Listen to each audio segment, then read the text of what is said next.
Bonjour à tous et bienvenue aux dernières mises à jour sur le conflit en Ukraine. La situation sur les lignes de front change rapidement, avec des événements significatifs qui pourraient marquer un moment crucial. À Kherson, la situation reste critique pour les forces ukrainiennes. Les rapports indiquent que les pertes ukrainiennes ont atteint 50 000 soldats, soit morts, soit blessés lors des dernières batailles.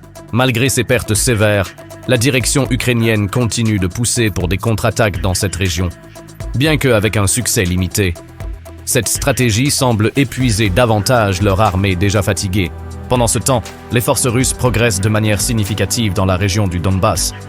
Des lieux clés comme Kourokhove sont désormais sous contrôle russe et des efforts pour encercler des villes cruciales telles que Pokrovsk sont en cours. Perdre ces zones pourrait amener l'Ukraine à perdre le contrôle de son noyau industriel, ce qui serait un coup sévère à la viabilité de la nation. La différence dans les stratégies militaires est frappante.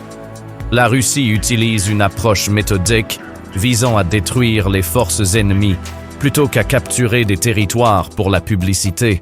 Il s'agit d'un contraste frappant avec les offensives de style occidental qu'a tenté l'Ukraine par le passé, qui semble désormais insoutenable.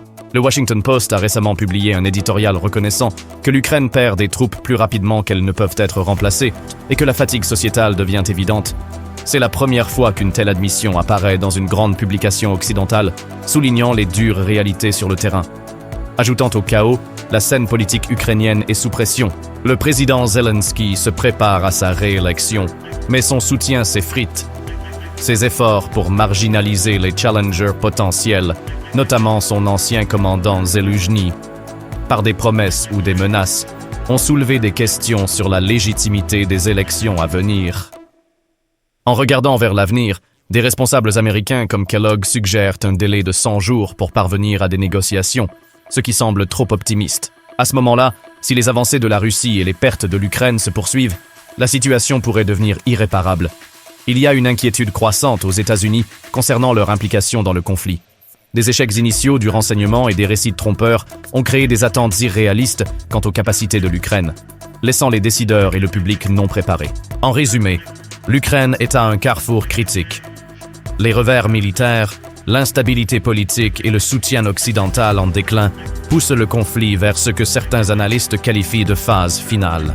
Les semaines à venir pourraient être cruciales pour l'Ukraine et ses alliés. Nous vous tiendrons informés de l'évolution de cette histoire, alors restez à l'écoute. Si ce n'est pas déjà fait, veuillez aimer, commenter et vous abonner. Merci de nous avoir regardés.